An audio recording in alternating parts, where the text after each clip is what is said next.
American യുദ്ധക്കോപ്പുകൾക്ക് മേലെ പറക്കുമോ ഇന്ത്യയുടെ ആകാശ്? ഫിലിപ്പീൻസിൽ നിന്നുള്ള സൂചനകൾ അതാണ് ഉറപ്പിക്കുന്നത്. ഫിലിപ്പീൻസിലെ ക്ലാർക്ക് എയർബേസിൽ വിന്യസിച്ചിട്ടുള്ള അമേരിക്കൻ നിർമ്മിത M1M23 hawk surface to air missile സംവിധാനങ്ങൾ കാലഹരണപ്പെട്ടു കഴിഞ്ഞു. 1990കളിൽ അമേരിക്കയിൽ നിന്ന് വാങ്ങിയ ഈ യുദ്ധ സംവിധാനങ്ങൾക്ക് ശത്രുവിന്റെ പോർ വിമാനങ്ങളെ എതിർക്കാൻ 40 മുതൽ 45 കിലോമീറ്റർ വരെ ശേഷിയും ക്രൂസ് മിസൈലുകൾക്കെതിരെ ഏകദേശം 20 മുതൽ 25 കിലോമീറ്റർ വരെ പ്രവർത്തന പരിധിയും മാത്രമേ അവകാശപ്പെടാനാവുന്നുണ്ടായിരുന്നുള്ളൂ. ഇതിനൊക്കെ പുറമെ കാലഹരണപ്പെട്ട അനലോഗ് ഘടകങ്ങൾ, സ്പെയർ പാർട്സുകളുടെ ക്ഷാമം എന്നിവ കാരണം ഈ സംവിധാനങ്ങളുടെ പ്രവർത്തനത്തെ ഗണ്യമായി ബാധിച്ചിരിക്കുകയാണ്.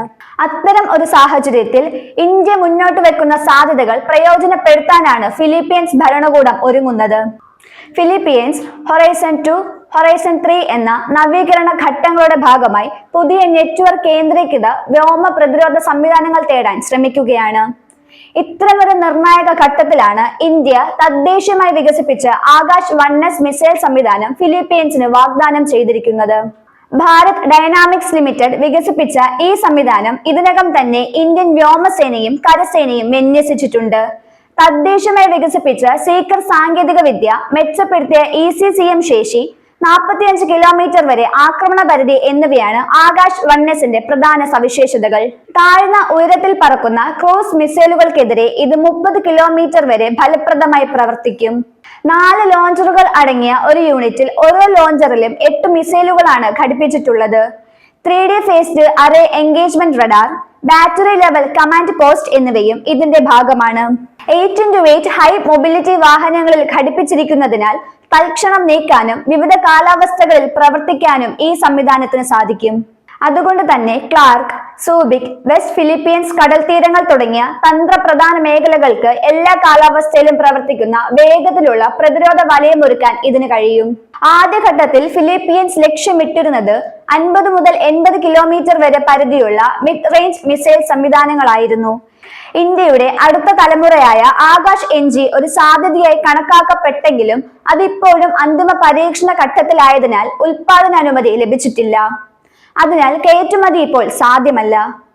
ഏകദേശം 70 മുതൽ 80 കിലോമീറ്റർ വരെ പരിധിയുള്ള Akash NG light weight composite airframe, dual pulse motor എന്നിവയുൾപ്പെടുന്ന അത്യാധുനിക സാങ്കേതിക വിദ്യകൾ ഉൾക്കൊള്ളുന്നതാണ്.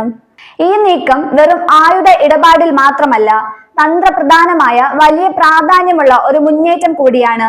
ദക്ഷിണ ചൈന കടലിൽ ചൈനയുടെ വർദ്ധിക്കുന്ന സൈനിക സമ്മർദ്ദത്തിന് മുന്നിൽ ഫിലിപ്പീൻസിന്റെ പ്രതിരോധ ശേഷി ശക്തിപ്പെടുത്തുന്ന ഒരു നീക്കമാണിത്. ഡ്രോൺ ആക്രമണങ്ങൾ, ക്രൂസ് മിസൈലുകൾ, വ്യോമ ആക്രമണങ്ങൾ എന്നിവയെ ഒരു പരിധിവരെ ചെറുക്കാൻ ആകാശ് 1S ഫിലിപ്പീൻസിന് കഴിവ് നൽകും. അതേസമയം അമേരിക്കയിൽ നിന്ന് പണ്ട് വാങ്ങിയ സംവിധാനങ്ങളിൽ നിന്ന് വിട്ടുമാറി ഇന്ത്യയെ ഒരു വിശ്വസനീയ പ്രതിരോധ സാങ്കേതിക പങ്കാളിയായി സ്വീകരിക്കുന്നതിന്റെ അടയാളം കൂടിയാണിത്. ഇന്തോ പസഫിക് മേഖലയിൽ സുരക്ഷാ കൂട്ടുകെട്ടുകൾ ശക്തിപ്പെടുത്താനും വിപുലമായ സഹകരണത്തിനുള്ള വാതിൽ തുറക്കാനും ഈ കരാർ വഴിയൊരുക്കുന്നുണ്ട്. ഹോക്ക് മിസൈൽ ബാറ്ററികൾ വിരമിക്കുന്ന ഘട്ടത്തിൽ ഇന്ത്യയുടെ ആകാശ് 1S ഒരു സംയോജിതവും ശക്തവുമായ ബദലാണ്. ഭാവിയിലെ സംയുക്ത പ്രതിരോധ പദ്ധതികൾക്കും ഇരു രാജ്യങ്ങളും തമ്മിലുള്ള സൈനിക ബന്ധങ്ങൾക്കും ഈ കരാർ ശക്തമായ അടിത്തറയാകുമെന്ന് വിലയിരുത്തപ്പെടുന്നു. ചൈന ഉയർത്തുന്ന വെല്ലുവിളികൾക്ക് മുന്നിൽ ഇന്ത്യ ഫിലിപ്പീൻസ് കൂട്ടുകെട്ട് കൂടുതൽ ശക്തമാകുന്നുവെന്നതിന് ഇതൊരു വ്യക്തമായ സൂചനയാണ്.